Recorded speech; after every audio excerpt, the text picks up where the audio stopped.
Hi, everyone that's here. I can't see you, obviously, but I want to introduce you to Alexandra, who is phenomenal. She's my BD and she operates out of Sydney. She's a bit of a rock star. She does. I do call her a lot. I do apologise in advance, but she is a demigod when it comes to putting together the right property strategies for our families and our investors. And there isn't any place she won't go to make or to put together a great solution for our investors and our families. The other person that's sitting there is Tracy, who is a wizard when it comes to money, and that's what you want. She understands the money space and mortgage broking. She's got a great team of people around her, and they are a bit like Alexandra. There isn't any place they won't go to ensure that they get a great result. So I hope you enjoy this evening's event. Thank you, everybody, for joining, and really excited to take you through co-living. So for us at Gallery Homes, we've been doing co-living for about 2 years, but this particular co-living product that we launched earlier this year is a 1A co-living product. And I'll go into why that's important later, but it's also one of the reasons that Tracy has joined us. The benefit of it being a 1A product is that it remains classified as a traditional residential build, which just means that from a mortgage point of view, Tracy can work with any number of lenders to secure a mortgage for this investment. So probably you're wanting to know, how does co-living work? So I'm just going to work off our website, which is rewardbygallery.com.au. Feel free to write down that website address. This website has been designed to really provide a huge amount of information to support your own research and your own decision-making around investing with co-living. But if we sort of come down here, so this is sort of like our wagon wheel of truth, and at the centre is what we're trying to achieve with designing this product up, which is a high income and a strong capital growth style of property. But to sort of go back a few steps, it's like who needs this product? Who is the tenant? And what we did was we engaged a number of research houses, and we started to undertake surveys of people that were already living in co-living situations. And from the 1,300 plus respondents, we were able to kind of identify who the main tenant is. So we're looking at a tenant who is 33 years of age. We know that they are employed full-time, and they're usually earning about $65,000 per year. We know that if you can develop a community within a dedicated co-living home, you can achieve an average tenure of 4 to 5 years, which means by dedicated co-living home means that you've got 3 co-living tenants who are all equal tenants within the home. So there's no landlord living within the home. When we actually undertook this research, we were yet to deliver one of these actual style of homes. And at that stage, the research showed us that a tenant who was looking for a co-living home would actually pay up to $50 per week more than advertised to go into a dedicated co-living home. Since we've actually started to secure and talk to tenants for a number of our co-living homes that are nearing handover, we've actually found that that number has increased to $100 per week. Some of the other critical ingredients for a co-living home that are sought after by a tenant is private bathroom, lockable pantry, as I already mentioned, a dedicated co-living home, fully furnished, ideally with its own air conditioning unit in the bedroom. The other thing that was quite interesting was that tenants are looking at a 15-kilometre radius of where they want to live. And one of the key reasons for that 15-kilometre radius is because the undersupply of this product type is so chronic. So talking about dwelling supply, let's move on. So Gallery partners with flatmates.com.au as our source of securing tenants. Flatmates.com.au is owned by REA, and Flatmates basically represents 50% of the supply market. So there are 30,000 rooms available nationally. About half of that, about 15,000 rooms, will be listed for rent on flatmates.com.au. But less than 5% of those rooms will actually feature a private bathroom, and less than 75% will even be furnished. So how deep is the demand for this product type? And this is where we actually start to understand that this property type has kind of existed in some form for a number of years, but the chronic undersupply has kind of reached new levels, and it's because this property type has had increasing demand on it, not just over the last year or 5 years, but actually over the last 42 years. And that there is actually an expectation that lone household or single occupant households will grow by 1.5 million people over the next 20 years, which is actually 50,000 single occupant or lone person households per year. What we know from Flatmates is that there are about 55,000 tenants looking nationally, and Flatmates probably represent about 35% of those tenants, in representing about 20,000 of the tenants. But over the next 20 years, we expect that with the lone person or single occupant households growing by 1.5 million people, that this will almost equate to 1/4 of all census respondents being a single occupant or a lone person household.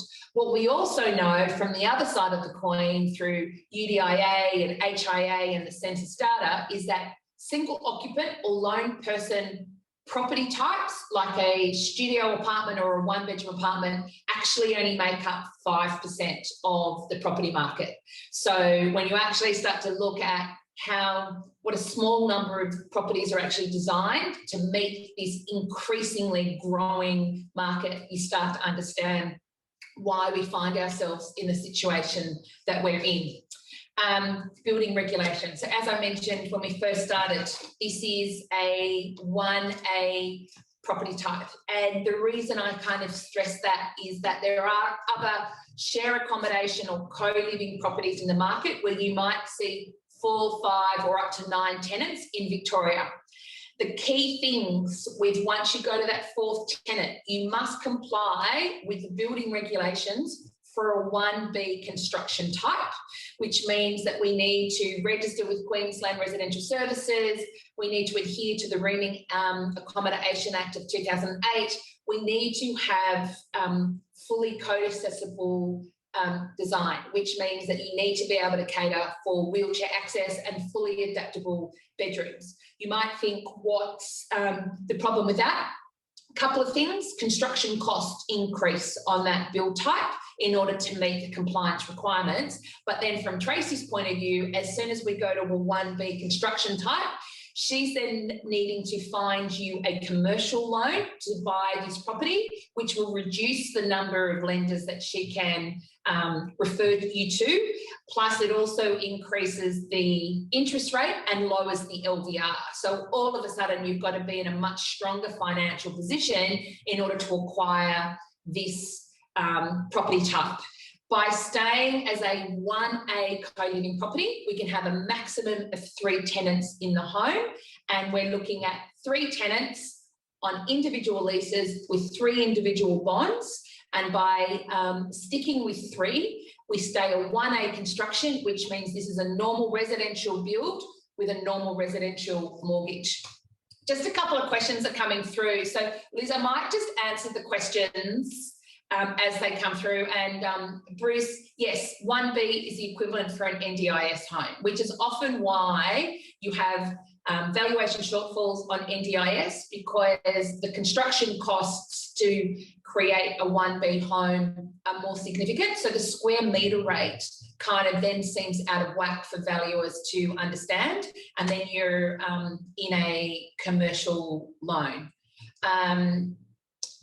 So what I might show you quickly, and I'm just going to move away from my screen and just pull up something else to show you. I want to show you a floor plan so we can actually start talking about how we've designed this property. So this home here is a Carlo 190. This is a co-living home, and you'll start to see why we've kept it as a 1A, because this property presents like a traditional 4-bedroom family home.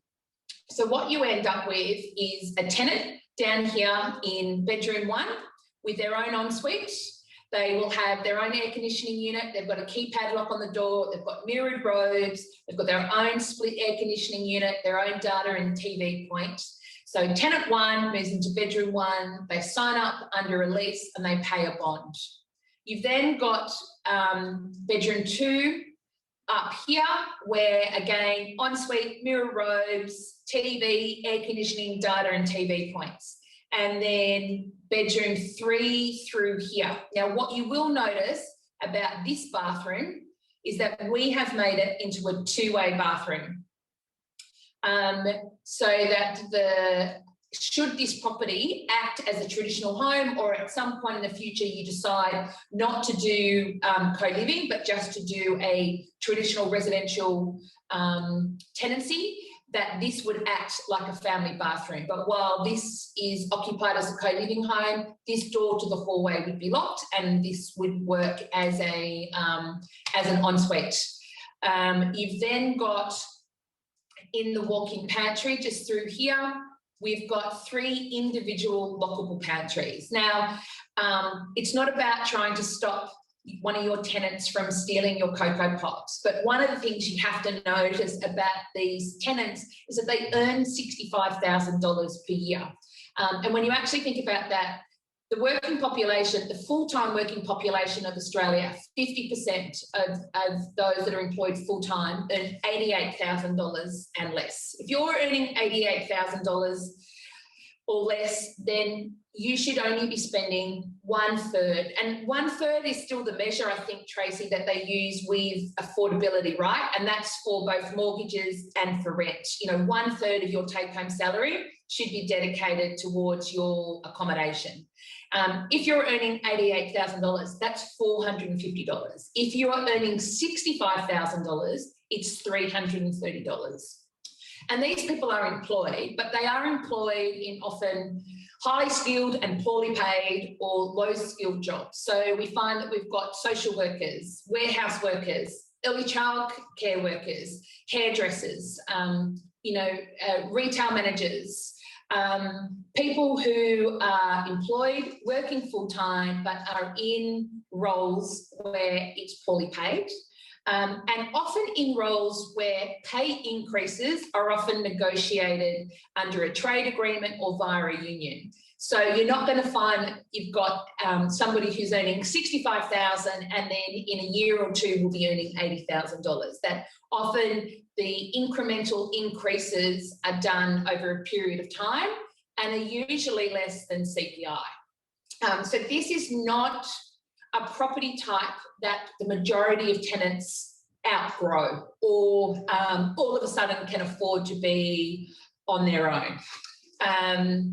So you've got your individual lockable pantries there. So as I mentioned, you've got a tenant here. So their lease makes them responsible for their bedroom and all the common spaces. Again, bedroom 3, tenant 3, they're responsible for this room and all the common spaces. And again, bedroom 1, responsible for this room and all the common spaces. So if they allow, the grass to overgrow in the backyard or for the plants not to be watered in the front yard, it is the responsibility of all 3 tenants. Just another quick question there. Yeah, okay. So just a quick question about property management costs, but I will get to that in just a minute. If you can just hold that question.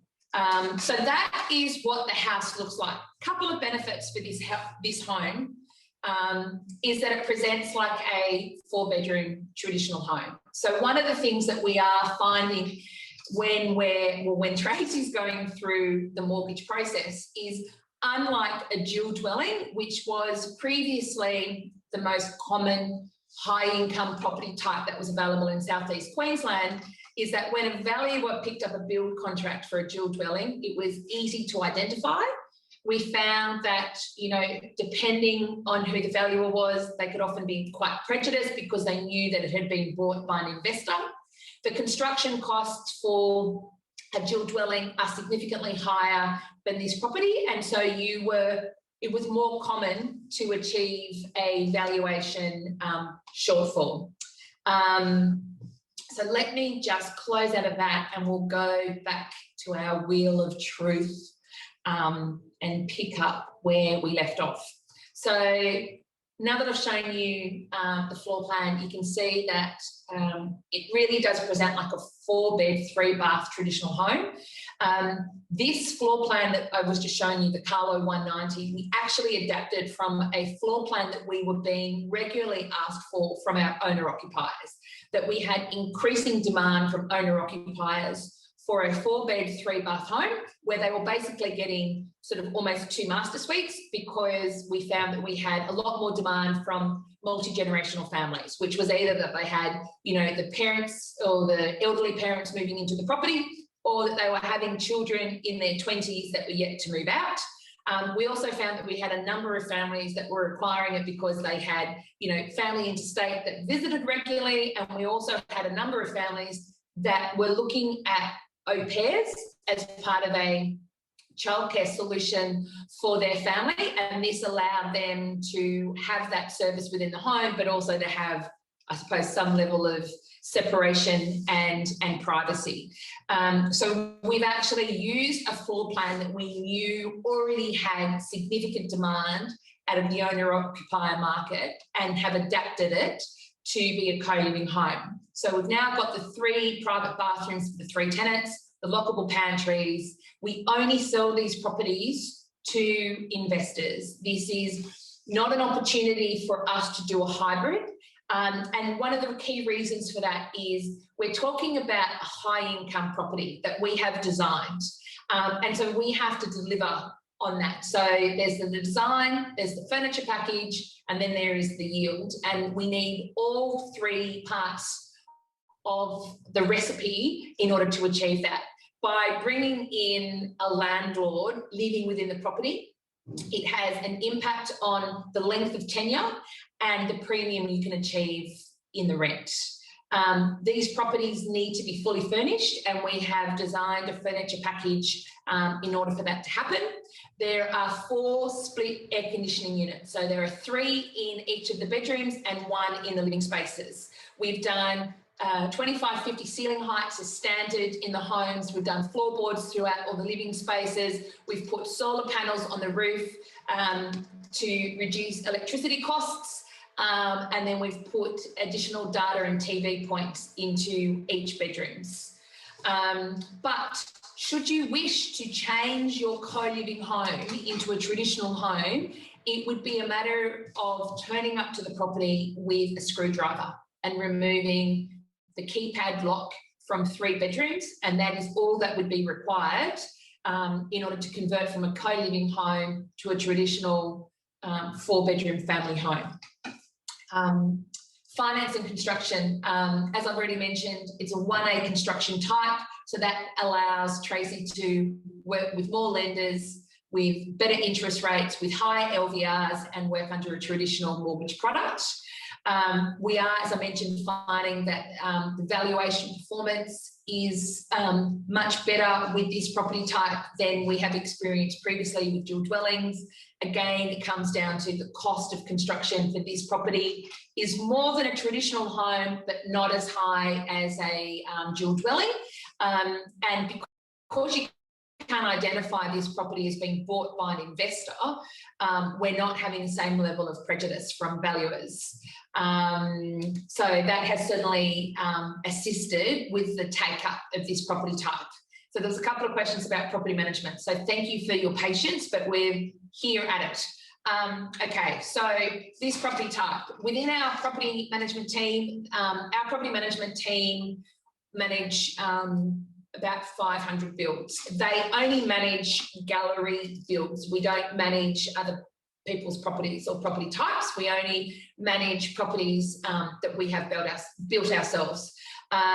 Within that team, we have a number of dedicated co-living specialists that we actually refer to as click concierge. So because of this significant disparity between the supply and demand, and in fact, let me just move away from property management just to demonstrate how significant that is. So again, sticking with the Reward by Gallery website, if you come up here to investors and select supply versus demand, we've actually nominated a number of suburbs where we've been delivering co-living homes, where you can actually click through and pull up the data direct off Flatmates. So if I just come down here, and I think if we stick with maybe Deception Baileys, because I know we've got a couple of packages there that some of your clients have purchased. If we look at supply of rooms first, so this is connected straight through to Flatmates. You can see here that we've put a number of filters on so that we're looking for rooms equivalent to what we're offering, which is furnished with an ensuite in a private room, and they are currently showing 2 rooms. So what we know from the research we've undertaken is that Flatmates has about 50% of the supply market. So if they're showing 2 rooms, we could easily allow for there being 4 rooms available in the Deception Bay area that is furnished with an ensuite in a private room. So let's come back and look at how many tenants are currently looking for a room. And this is showing there are 78 tenants looking for a room who are looking to pay a minimum of $250. And that's where we set the filters when we first launched this product in February of this year. But now that we've actually started to talk to specific tenants about specific homes, what we have found is that tenants will actually look to pay up to $100 on what they're advertising. And all of a sudden, you're looking at 145 tenants looking in the Deception area. Now, I also mentioned earlier that Flatmates represents about 35% of the demand market, the tenancy market. So if they are showing 145 tenants as 35% of that market, you could easily allow for over 400 tenants to be looking where there are currently 4 rooms. And what we have actually found with a property that we've got at Narangba, that 100 tenants to 1 room is what we are experiencing. And currently with that home, we are looking for 3 tenants. We approached a dozen tenants, but as a result of the network of Flatmates and dedicated chat rooms, we have been inundated and have received over 115 inquiries for 1 home in Narangba where we have 3 rooms available. So that kind of gives you some idea of that supply demand. But just coming back to our click concierge and the property management, as a result of that supply demand deficit, our property managers need to start looking for a tenant 12 to 16 weeks ahead of the move-in date.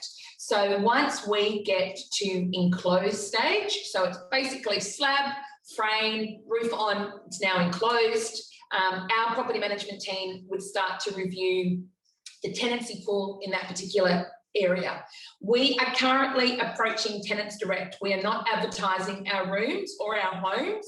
We are actually approaching the preferred tenants directly. Our property management team are responsible for curating the community and basically doing a tenant match. So the way that works is that they would approach a number of tenants, they would take them through personality testing, police checks, a minimum of 4 reference checks, and let's say that they can simmer that group of people down to maybe 6 to 8 tenants. Those tenants would be presented to the landlord and they are approved in principle. All 8 are approved in principle.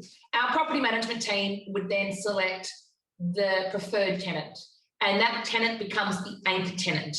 So we secure tenant 1 and then tenant 1, helps us select the second tenant so that there's buy-in for developing this community within the home from the pre-approved tenants. So we've already pre-approved these. They then choose somebody that they think would make a good roommate for them. We've now got the 2 tenants secured. So now you've got $600 worth of income secured for your property. And then tenant 1 and tenant 2 help in the selection of tenant 3. And what we have found by doing that and having that ownership from the tenants helping us select the tenant is that you create a far more stable tenancy environment. As I mentioned, all 3 tenants are on their own lease agreement and they have to pay their own bond. We undertake quarterly inspections, but we can actually undertake monthly inspections under the lease house rules that we have developed for a co-living home. And should we need to, we could actually be in the property 36 times a year because it is monthly per tenant. As I mentioned, we are approaching the tenants direct for our selection and not currently having to advertise our property. Our property management team are also responsible for coordinating the delivery of the furniture package prior to handover. So they arrange for all the furniture, the electrical goods, the white goods, all to be delivered to the home.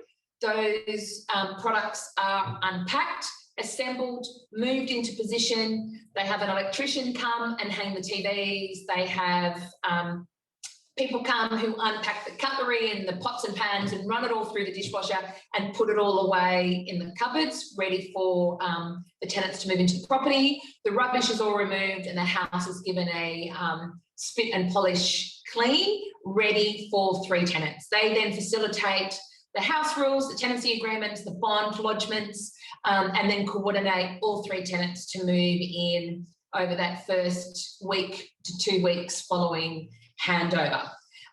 One of the key things with this property type is the insurance. This is not a property that you can actually just bring Amy or NRMA or Allianz and secure insurance. You need to work with an insurance specialist. So on our resources tab here on our website, there's a huge amount of information that you're welcome to go through at your leisure. The furniture pack is here. The house rules and the lease agreement is there that all 3 tenants have to sign up. But we work with a company called MGA for insurance, and we work with a particular broker called Karen Tacker, who is a specialist in working with co-living homes. So this insurance and PDS is there for you to download and read, but it was basically a quote of $2,240 by MGA Insurance Group for a cover via Millennium, which is underwritten by Lloyd's. And as I mentioned, we work with Karen, and as you can see here, this is an area of specialty for her. So that's probably one of the key things. But our property management team would be in contact with you at the appropriate time to ensure that you've got your insurance in place. Let me just double check these questions. Okay, I have skipped over that. You are correct. Management fee, 8.8%, including GST and 1 week's letting fee. We do not charge advertising. We do not charge photography. We do not charge lease preparation. This is all about getting the tenants into the property. I think I've covered everything for property management. Okay, and then the exit strategy. So one of the things, and one of the reasons why we've actually put high income and capital growth here is because, as I've mentioned previously, the other option for a high income property type was a dual dwelling. But what we found with dual dwellings is that you couldn't necessarily create the same capital growth outcome. So for instance, if you had a home in Logan Reserve and a dual dwelling in Logan Reserve, that the capital growth that could be achieved when you on-sold the traditional home was often vastly more than what would happen for a dual. And really it comes down to market size, that the resale market for a traditional home is the largest market in those residential areas. You know, it's probably 75% of the market to 25% investors. But with a dual dwelling, selling it to an investor, the market for an investor is only a quarter, but it's even less than that when it's a second-hand investment. So we would find that the exit strategy for a dual dwelling was often much longer and didn't achieve the same capital growth that a traditional home would achieve. But obviously with this property type, where it actually is Plan A, high income, co-living property, but should you not wish for that, Plan B, it's a 4-bedroom traditional home. So the exit strategy of this property type is actually the broadest in the market, because you would sell this as a traditional home to an owner-occupier, or you would sell this based off yield to the investment market. So depending on your needs at the time of having to on-sell this property, you've got options, which I think makes it incredibly unique in the market. Couple of questions. Okay, so the question is the insurance cost more for co-living compared with typical rental properties? Bruce, I think it is, but only slightly. This insurance is specific to having 3 individual tenants. We have spoken to other people who have tried to kind of take out 3 individual landlord insurance policies and have found that there were gaps in the cover. So this is really the safest and most thorough way of being able to ensure that you are covered when you've got 3 individuals living within the home. But it's certainly, when you actually look at it as a ratio of what you can achieve, you know, the cost of the insurance versus the yield, and what the cost of the insurance to a traditional home, when you're comparing the yield, it doesn't compare. So it is slightly higher, but it's higher to achieve a lot more. I hope that answers that. So that's really co-living in a nutshell. I'll show you on here amazing returns. We've put up a very simple calculator that can sort of show you what this is capable of. You know, I think this co-living property type, and it's something that Liz and I have spoken about, if you were a first-time investor, to go into a co-living investment, which is a high cash flow outcome, to build your confidence and to give you your first experience of property investing, I think would be amazing, because my first experience of property investing was an absolute disaster. So I think this is a much more interesting way to get into the market.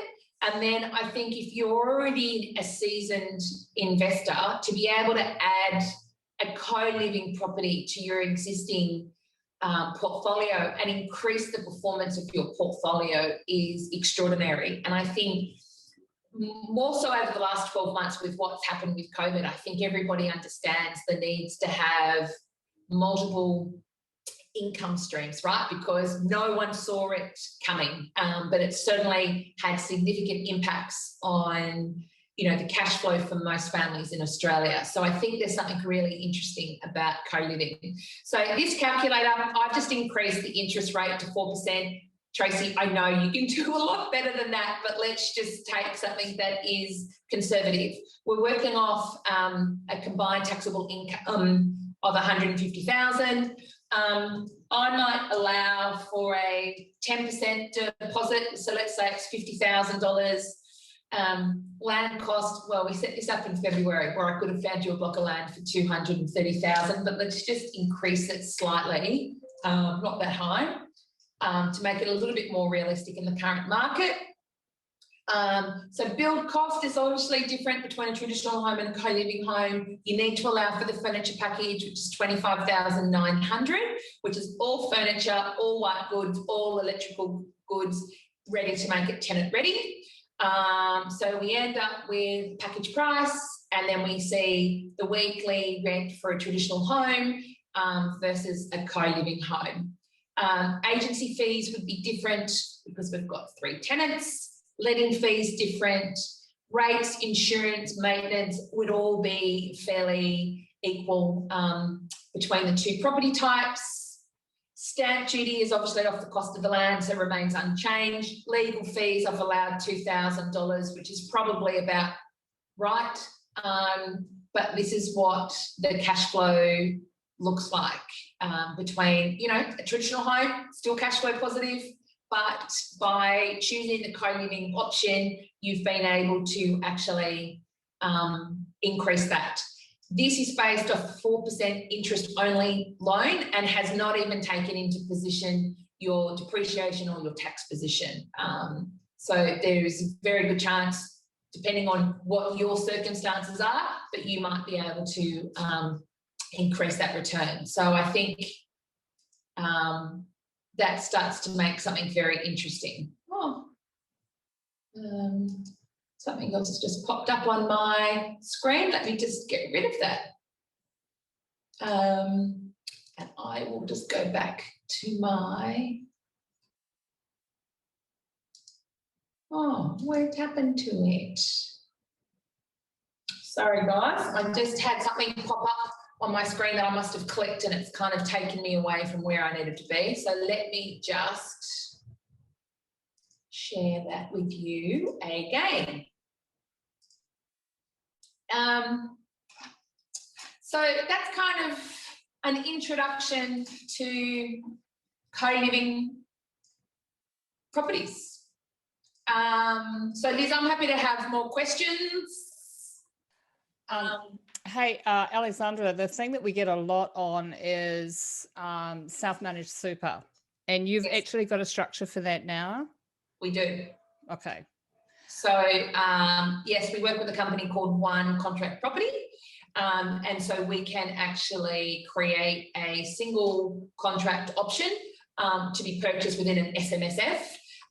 Obviously, the wonderful thing about putting a property type like this into an SMSF is the yield. So you end up with a high income property and a appreciating asset going into your super fund. So it's certainly worthwhile. If you're interested in self-managed super fund, you should definitely be talking to your financial advisor, an SMSF planner, and then once you actually start to look at a property like this, all of a sudden you can start to put in a property that's 6 or 6.5% net into your super fund while you're still, especially if you're still working, so you're still making contributions. You've got this high income property and an appreciating asset. It's an incredible wealth creation strategy. One of the other partners that I work with, Liz, I mean, you are my favourite, but I do have a couple of others. She works predominantly, or has been working predominantly, with first and second homeowners.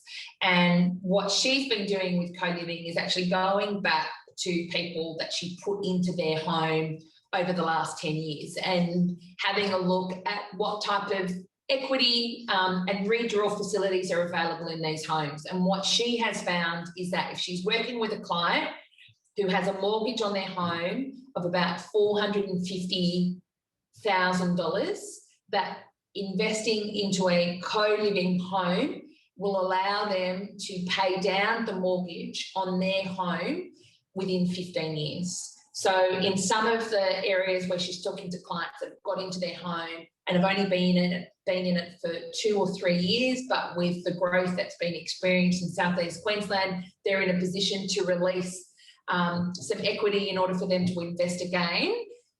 She knows that she is going to be able to facilitate people building true wealth for retirement, or people just actually having the freedom to choose when to retire, because they would have no debt on the family home and a income producing property. And then she said, you know, on some of the more savvy clients that she's helped at a particular time in their life. So she said, you know, she's got some clients that are only in their late 20s or early 30s where they've got the equity to invest again.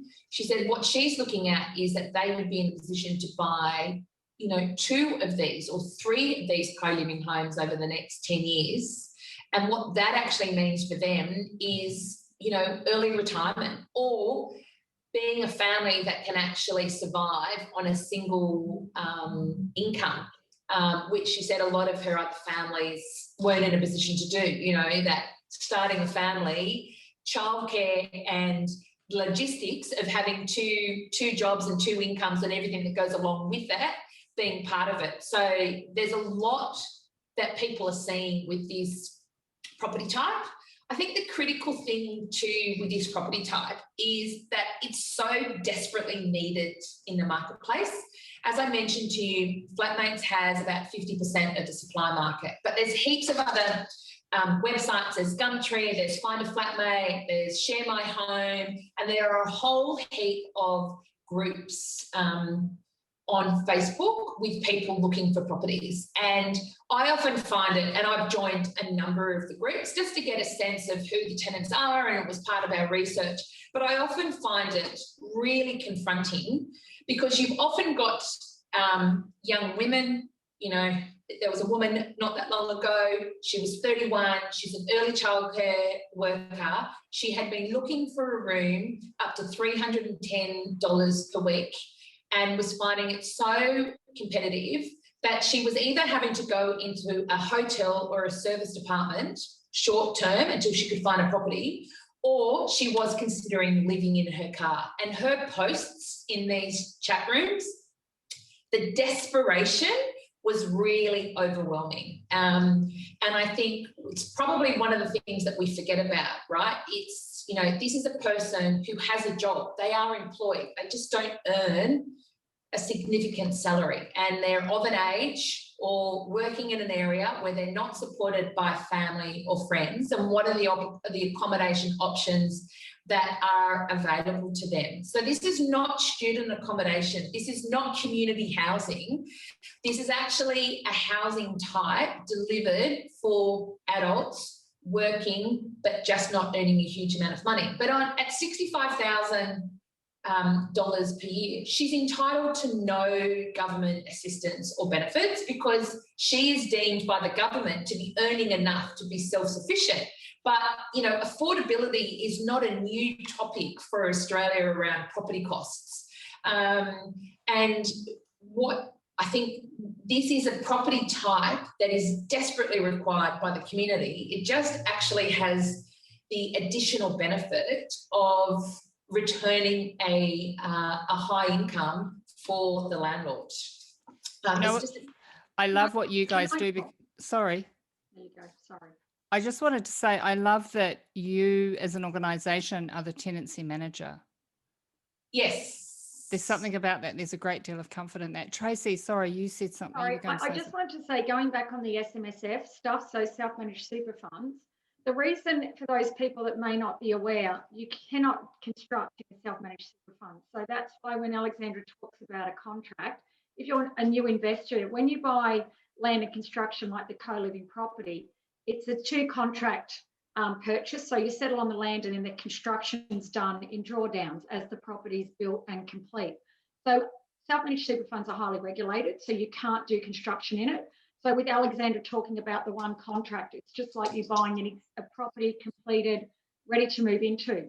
And with self-managed super fund, you can also borrow in the fund. So lenders will only lend up to 80%. So there is an opportunity to borrow in the fund, and it is called a limited recourse fund, just meaning that it's 1 property in isolation on its own, and the rent and your super contributions, as long as they cover the repayments, that's how the banks assess it. They don't look at you as an individual outside the fund. So it is another vehicle to either create wealth for your retirement. As Alexandra said, I have a lot of investors that love buying in their super fund because they get property as opposed to maybe shares or managed funds. So it's just an alternative. But these properties would obviously work well in there because they've got a really good return and the repayments would be more than covered. What about borrowing for a co-living, Tracy? Any difference on that particular landscape for you? We have got a lender that has partnered with Gallery Homes, and it's a lender that I use a lot. It is on my panel. So they've developed a product for a loan for this type of product for a higher LVR. And they'll also look at funding the furniture package. So there's quite a few different ways that we can fund it. Comes back to the client's individual situation. So we've got definitely one lender that's all over this style of property because they understand it, and so does the funder. And then I've got mainstream lenders depending on the client's situation and how much deposit they have.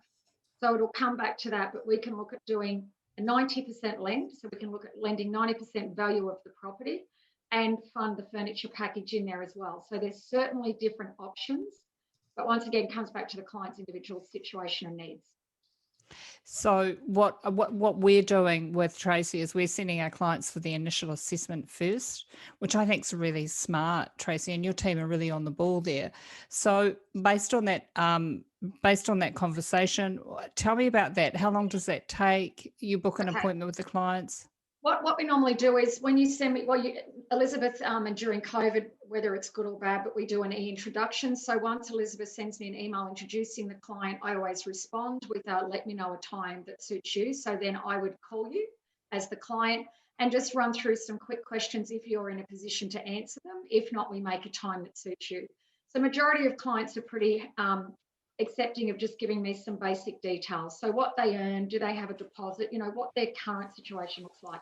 And normally within 24 hours, I'm back to them with what we call a BC, which is a borrowing capacity.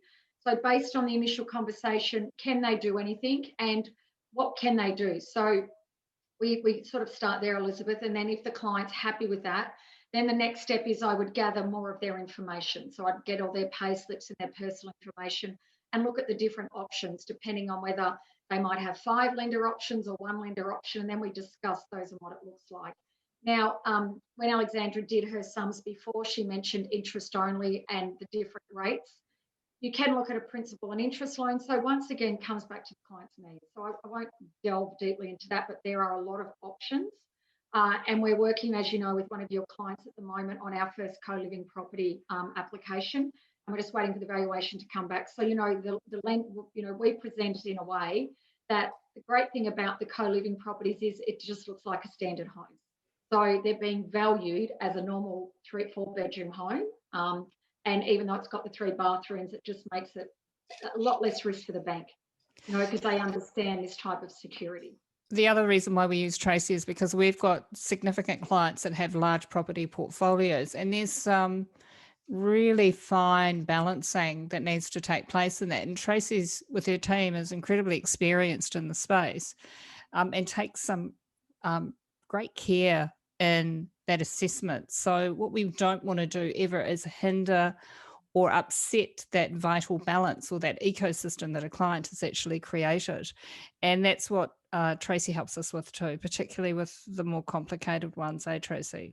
Yes, and easy ones are just as good. yeah, absolutely. Sorry. I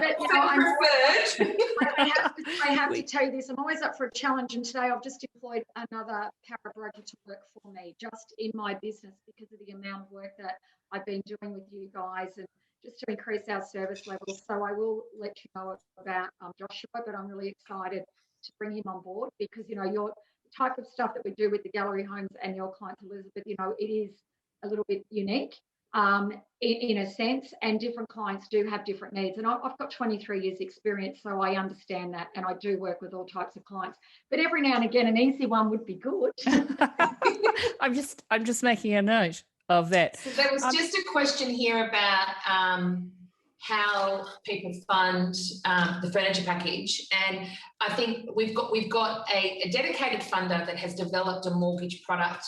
It's a funder that Tracy's actually got on her panel and has worked with previously that has actually developed a mortgage product that's specific to this property type where the mortgage would cover the furniture, but traditionally Tracy, banks don't like a fully furnished product. So the furniture does sit outside of the build contract as a separate agreement.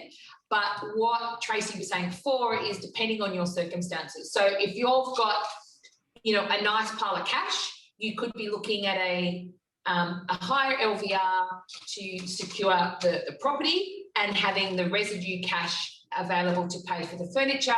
Or if you've already got a property portfolio, it's easy, right, Tracy, for you to organise a mortgage, release equity from your existing portfolio that would allow you to expand on your portfolio and secure a new product. But once you've got that equity or that line of credit available from your existing property types, we can use that to pay for the furniture. So there's a number of ways this gets structured. It really comes down to having a conversation with Tracy about where you are up to on your journey. Are you, ready to put your toe in the pool and you've got a good size amount of savings? Do you want to look at a dedicated mortgage solution that's been designed for a co-living home? Or if you've already got a property portfolio, then there's other options as well. So really, there are a number of ways that we can pull this apart. The other thing I want to talk about too, just really quickly, is land supply. And I'm having lots of these conversations with a number of my clients. So once our clients go to Tracy for their borrowing capacity, we start to build up an idea of what the client needs and the direction that they want to take. Tracy will let us know about borrowing capacity, and then obviously we have another consultation with our clients. Alexandra, do you want to just dive into a little bit about what's happening in land all over Australia at the moment and what the client needs to secure that land? Yeah, well, I'll try and keep it clean because my feelings on some of the land vendors in South East Queensland, Melbourne, Ballarat and Geelong are colourful at the moment. Yeah. They have quickly forgotten that we are professionals and partners in the industry. But obviously what has happened with the builder's bonus is that it has dragged buyers into the market probably 2 years ahead of where they would have been with that $25,000 builder's bonus. The builder's bonus has actually come out of the market, but we have not seen, and has been out of the market, my God, January? So what is that, 6-7 months since the builder's bonus actually ended, and yet the heat and the number of active participants in the market really has not subsided at all. So this time last year, if we were looking, let's say, Moreton Bay LGA, which is on the north side of Brisbane, this time last year, we would have been looking, or potentially speaking, about 12 land estates. Well, Liz likes to ring and say, I've got a client, but they really want to be in Morayfield or Burpengary. I am often in a position where there's one land estate that's available. So I think part of it is just thinking about the geographical landscape that is southeast Queensland. It's a nice, long, skinny peninsula. You've got, especially the Gold Coast and on the northern side of Brisbane, you've got water one side and the hinterland the other, and you've got this ribbon that runs up in the middle that's got the M1 right through the middle. That is developable parcels.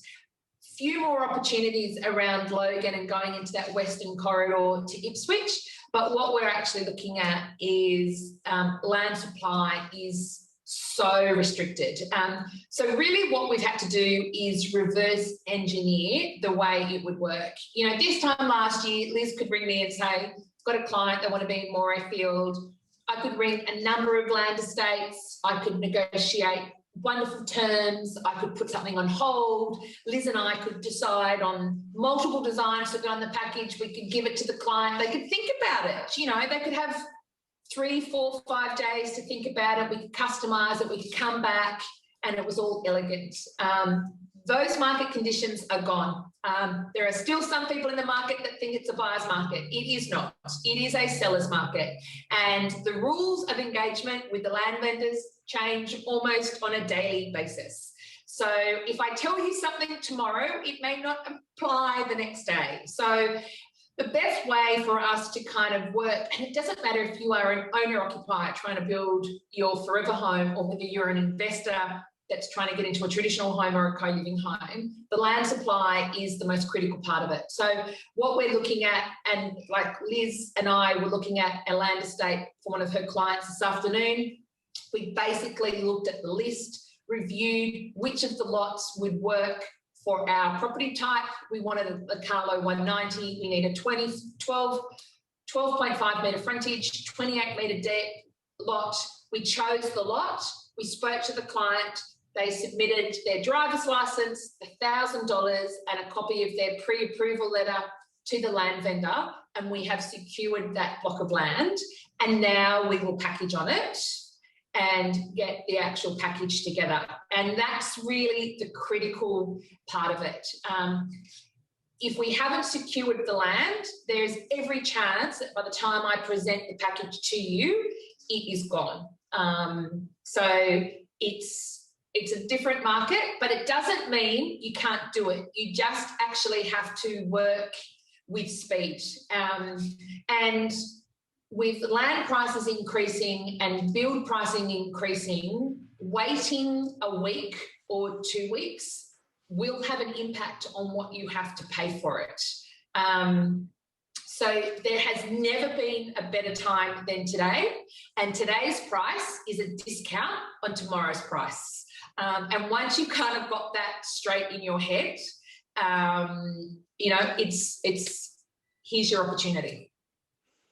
Yeah, it's a really, and every time I'm in Queensland, I go out and visit land estates and land agents. And the first thing they want to know from me is, am I an owner occupier? They're really trying to shut down the investment market as well. So our recommendation too is, you know, if you're getting ready to purchase, get out there in your car, start looking around, get an idea. If you need our advice on different areas, or you want us to package for you, we're certainly happy to do that. That's part of our role, and we really enjoy it. But that's the situation with the land market. And what we'll ask you to do is complete a sales advice or an EOI, so we can actually show the land agents that you're sincere and you're good to go. And it gives Alexandra and her team the opportunity to draft the right floor plan for your property and basically start the process of getting you into your first investment property or second investment property, or whatever it may be. Yeah. So there was just a quick question there.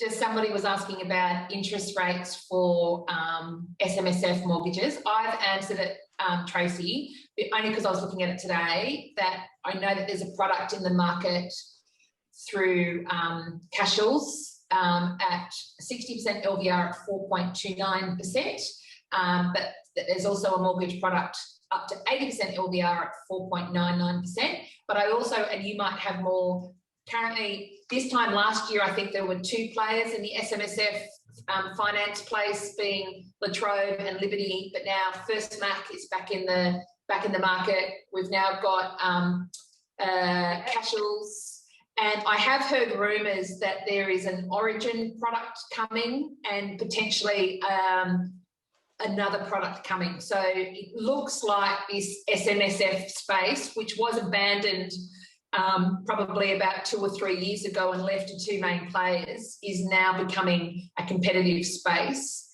for the funders to come back into. Is that what you're seeing and thinking? Yes, not necessarily the majors, but you're right. There's the La Trobes, the Liberty, Granite, First Mac. I believe Origin are coming back into the market with certain mortgage managers.